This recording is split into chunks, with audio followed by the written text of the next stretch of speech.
Welcome to the Tea of Life podcast, where our mission is to transform every attitude of life by encouraging and equipping you to live the life you love and love the life you live. I am your host, Tiffany Thompson. Hey, podcast friends. Thank you for joining me on this episode of Tea of Life podcast. So I don't know where all of you are from, but if you are anywhere near me, you're probably enjoying some of the cooler mornings and the last bits of summer weather. You can really tell that the seasons are beginning to change around our area. The mornings are quieter, the kids are back in school, and I guess that not many people like to do outside yard work around our neighborhood because the mornings have gotten very much quieter without hearing all the lawnmowers and the weed eaters and the blowers, and it's just quiet and still, and I hear the birds chirping, and it's been fantastic. And every morning I have a specific routine. I am actually a routine girl. I do like having routines, although I am also spontaneous. It's kind of a weird mix, I know, but I do try to find the routine in a lot of the things that I do.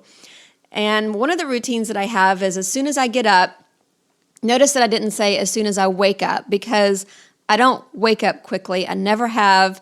I like to lay in bed, analyze the dreams that I had the night before, and think about the day ahead of me. I like to plan to conquer my day. I like to plan my strategy. Some say that probably starting your to-do list while laying in bed is not the best thing, but I've noticed that for me, it kind of helps me wrap my head around my day and what it's going to look like once my feet hit the floor, and I kind of feel prepared once that happens. So as soon as I get up, I head straight to my kitchen and I drink a big glass of water. And this isn't just any ordinary glass of water. It's actually called Soleil or Brime, I think, and it is actually water that contains Himalayan salt. And so, yes, I drink a glass of salt water. But before you freak out about it, there are proven benefits to drinking Himalayan salt water. And it's not really the same as putting sea salt or table salt in your water. Let me just say that if you're still using the white table salt, you need to get away from that right now. So press pause on this podcast, go right now and throw it away, and then come straight back and finish listening. So most professionals agree that the white table salt is actually really, really bad for you. And it's so processed and bleached that there are no minerals left in the salt. And I've read that the anti-caking agent that is actually put in the salt is like glass traveling through your veins. Ouch. People, let's get rid of that salt. So it also causes it to not be able to break down in your bloodstream the way that salt should be able to break down. So, doctors tell us that we need to cut out salt out of our diet, and we need to cut the white table salt out of our diet. I'm not telling you to go start using Himalayan salt. I'm not telling you to go start using sea salt. I'm just telling you there is a big difference. Do some research. Shows that Himalayan salt can actually be good for you, but only when drank using caution. Pay attention to your bodily signs, people. All right? I am not giving you medical advice. I am not a doctor. I am just telling you what I do. Do your research. Anyway. So my husband has high blood pressure, and he has for years, and about a month ago, he started drinking the brine every morning, and it's actually not caused his blood pressure to rise at all. In fact, he's been able to lose a little bit of weight with that, and his blood pressure has actually kind of come down a little bit. So the Soleil water first thing in the morning actually kind of curbs our appetite, and we don't feel so hungry throughout the day, which means we're eating less. And I don't know, maybe Brandon and I will do a video about that pretty soon. So one thing that I have noticed about drinking the saltwater brine is that I actually don't need my morning coffee like I used to. I have not had my coffee this morning.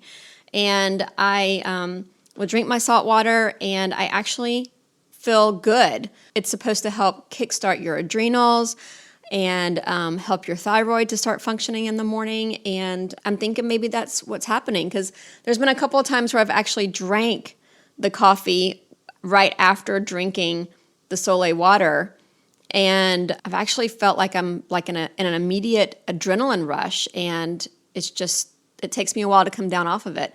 So I think that maybe I was just doing a little bit of an overload with the caffeine. So maybe I don't need my coffee in the morning. Maybe I'll drink it later in the day or something, because I really do enjoy my coffee. But anyway, I found that to be pretty interesting. I hadn't seen that on any of the videos or read that anywhere, but it's just an effect that I was realizing on myself, and I kind of like that. So don't take my word. Do your own research. What I say here should only trigger you to do your own investigation, okay? Don't suddenly go change your lifestyle because Tiffany said, oh, you should drink Himalayan salt water every morning. No, do your own research. Go figure out what's right for you, okay? So this morning, as I was sitting on the back deck, I was obviously, like I said before, loving the cooler morning and listening to the rhythm of the cicadas and singing birds outside. And I loved it because no one else was around. I could close my eyes and feel like I was actually like maybe in the mountains or something. I don't know. So even though I get really sad when summer is nearing an end, these mornings, I love them. They are nice and they are highly welcomed. It's a nice replacement for the lawnmowers and yard equipment that I usually hear working through the neighborhood in the morning as I'm sitting on the back deck. So now that I'm allowing you to get to know me a little bit, podcasting is not all I do. And as you probably know by now, I am a homeschooling mom of 2 boys. And I also own another blog called Tea Time with Tiffany, which is at teatimewithtiffany.com. And there I write about an array of subject matter. A while back, I wrote 10 steps to teaching kids leadership and allowing them to grow up to be great leaders. And today I'm going to share those 10 steps with you. So taking the time to make sure that we allow our kids the opportunity to grow into great leaders could be more important than ever before. I am really not sure that there has ever been a time where it has seemed to be more imperative to focus on a new generation of upcoming leaders. So like I said before, I am passionate about a lot of things. And another thing would be quality leadership. And as far as my kids are concerned, quality leadership are at the foremost of my mind most of the time. And I feel that every decision that I make in both my professional and personal life boils down to what kind of leader I want to be, what kind of leader I want my kids to see me being, and what kind of leader I want them to be. The more I read, study, listen, and learn about how to grow myself as a quality leader, I realize that I also have a big responsibility as a leader and a parent to teach my children to become great leaders. We hear about natural-born leaders, but I feel that no leader is really natural-born. Some may acquire more training in this field than others because the assignment may come more naturally. But having the qualities to be a great leader and actually being a great leader are not the same. Just because someone has the qualities of being a great leader doesn't mean that they are actually a great leader. A lot of learning, training, and discipline are still required for them to become a great leader. We all remember Muhammad Ali, and he was a great boxer. But he didn't just become a great boxer overnight because he showed great qualities of boxing. He spent hours upon hours to train and become a great boxer. And his daughter, Laila Ali, you may not have heard of her before, but guess what? She was also a great boxer. Did you know that? So she actually had a 9-year career of boxing. And she retired undefeated in her category. Pretty cool, huh? So the more I learn about this girl, the more I like her. And I really think that she and I could be friends. So my point is, Laila was born from a great boxer. So I'm sure she had some traits and genes that were passed down to her from her father that would also help make her a great boxer. But that's not what made her great at boxing. She was great at boxing because she witnessed her father being great at boxing. He was her example. She also spent a lot of time practicing, learning, exercising, strength training, and all the things that she needed to do in order to become a great boxer. She worked hard at training. And just like this, we need to work really hard, learn, practice, and exercise our own leadership skills to be great leaders so that our children can see great leadership, so that they can grow up in a leadership household and acquire some of those same skills themselves, not only by genes or traits, and definitely not through osmosis, but through example. So today I'm going to introduce 10 qualities that I believe makes a good leader. Our kids have the ability to begin to learn and experience these qualities at a very early age in order to jumpstart themselves into great leadership. So good leadership is not simply telling others what to do. It's making others want to follow you. So, we may have one child who wants to be a leader, or we can see as a leader, but it's only because they are bossy. Being bossy is not the same as being a leader. And great leaders get people where they need to be by having people follow them, not by bossing them around. The next 10 qualities of being a good leader are not limited to our children alone. These qualities can be applied to anyone at any age. But in order to grow our children into great leaders, we need to start teaching them as soon as possible. As I talk through these qualities, we can think about each one and how they can apply to our child or children, and even maybe how it can be applied to ourselves. One of the many things that we need to remember as parents is that our children's greatest teacher is the example, influence, and experience that they receive in their environment as they grow into adults.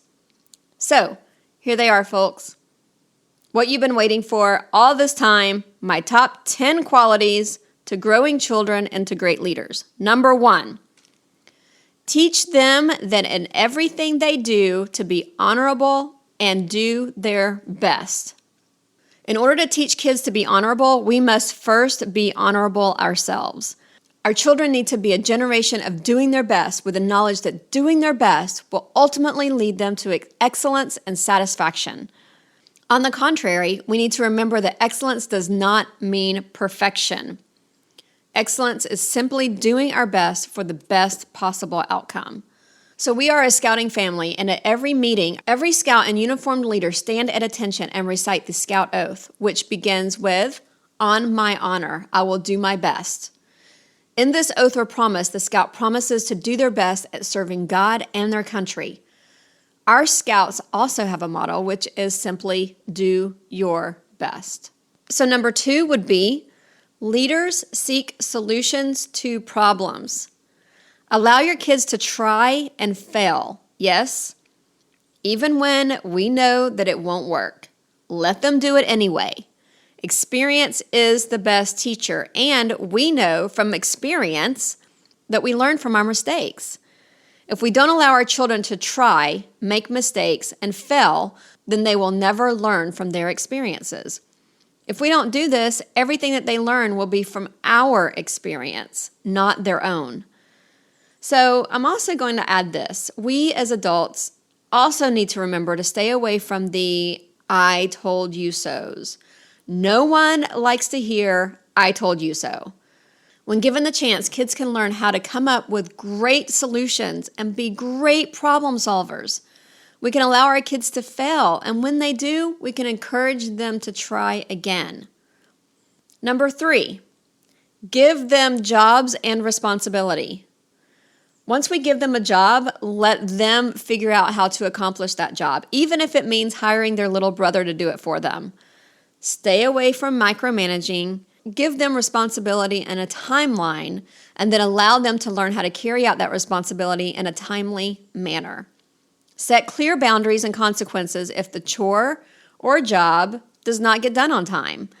There's a good chance that when they begin to work in the corporate world, their boss may not be a micromanager. And hopefully they won't be anyway. And in the corporate world, they need to know how to work responsibly, independently, and timely, or they will quickly learn how to search for a new job. Number 4, teach them perseverance. Teach them to press toward the goal to win the prize, which is Philippians 3:14. Teach them to never give up. Teach them to set goals and work hard and meet those goals. Hold them accountable for reaching their dream, not your dream. And if you need to, go back and listen to my Dream Crushers episode, which is episode number 52. Number 5, teach them about the deadly trap of comparison. The comparison trap is an ugly vortex of never-ending dissatisfaction and discontent.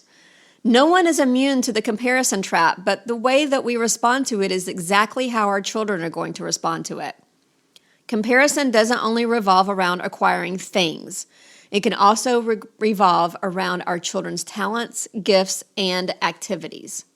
We need to teach our children to always have hopes and dreams and continue toward the next thing, but only because it's what they want and not because it's what they are being led to do or told to do, not because it's someone else's dream or talent. When our children are confident in who they are and not trying to become someone else or like someone else, they will stand out and others will begin to take notice in them. Again, go back and listen to episode number 52. Okay?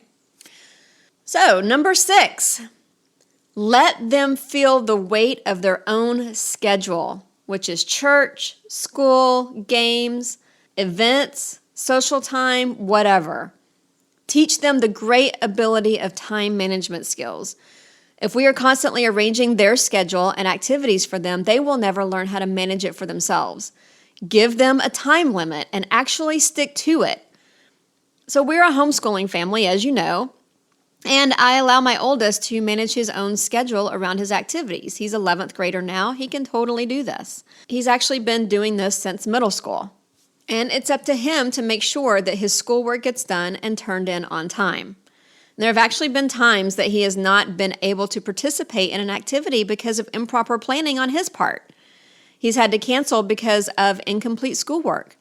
This hasn't happened often, but as we teach them to honor their commitments, he has felt the consequences of missing out on an event.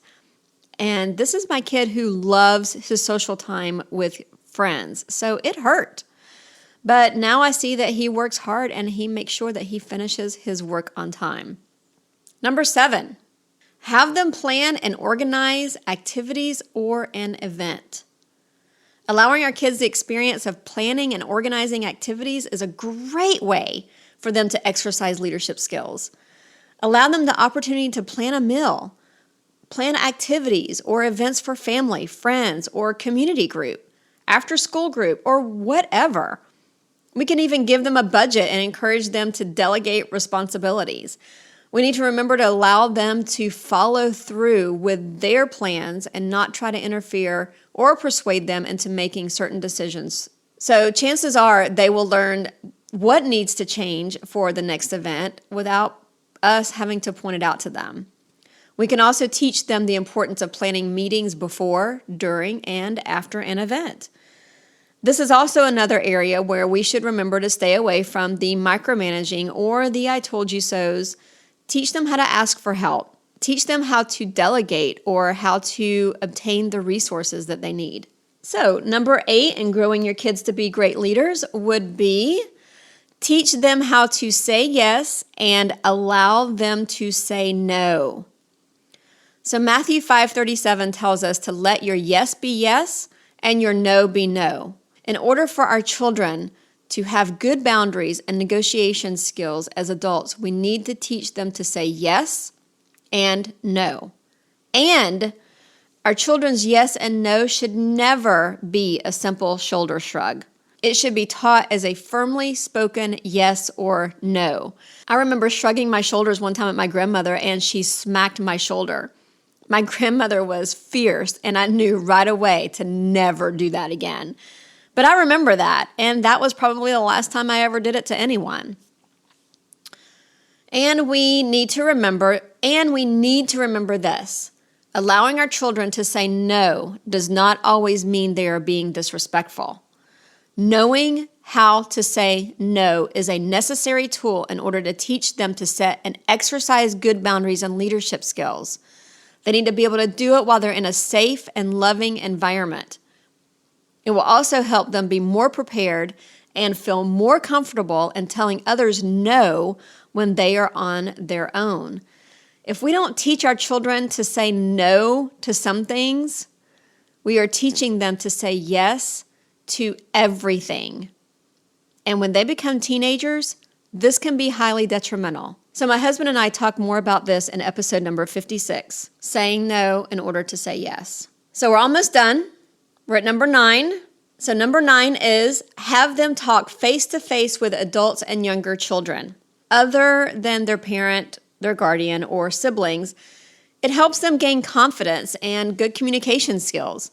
Having our children prepare a list of questions in advance can also teach them to prepare and to help them feel more confident during their conversation with other adults. This will exercise their communication skills and help them feel confident and prepared when it comes to leading others, especially those who are not family members or their same age. So when my husband was Cub Master, we had this one little boy who would never look adults in the face. Now, we didn't know the boy's history and we didn't know what kind of household he came from, but my husband did know that he wanted to help this little boy feel more comfortable and confident in learning how to speak to other adults by looking them in the face. This little boy would always look at the floor, so my husband got on one knee. He would be down at the little boy's level and politely ask him to look at him in the face. And the boy was severely shy at first. But after a while, he started to slowly change, and by the end of the year, this little boy was not only looking at my husband in the face, he was also looking at other adults in the face as he was talking to them. So you could tell that this little boy had started to gain the confidence that he needed to do this, and it was awesome to see this transition. All right, number 10. Here we're on the last one, people. Hang in there. Number 10. Teach them to rest and allow personal time for themselves. Yes, we live in a time where we are made to feel that we need to spend every waking moment with our children, and the truth is they need time away just like we do. We're also taught that we need to spend every waking moment doing something. So this is something that I keep having to remind myself lately. So my oldest is 16 and a half. And I see time flying by faster than I can even catch my breath. I find myself trying to steal every last moment that I can with him until he turns 18. But sometimes not spending time with our children is actually the best thing for them and for us.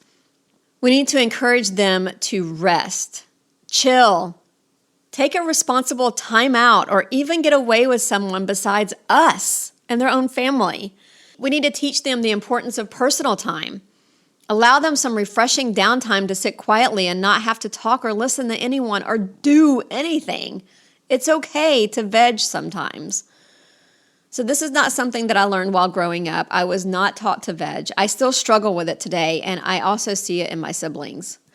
And we always have to be doing something. Just sitting and doing nothing is really hard for us. Growing up, if I didn't have something to do, then my mom immediately found something for me to do. And it was usually not something that I would want to do or enjoy doing. It would probably involve laundry or cleaning my room or, something. So I learned how to always be busy, or at least make myself look busy. But now that I'm older and passionate about health, which includes mental, physical, and psychological health, I have learned the benefits of downtime, taking a break. Just sit and do nothing. Listen to nature. Listen to God speak to me. Listen to Netflix speak to me. I don't know, just relax.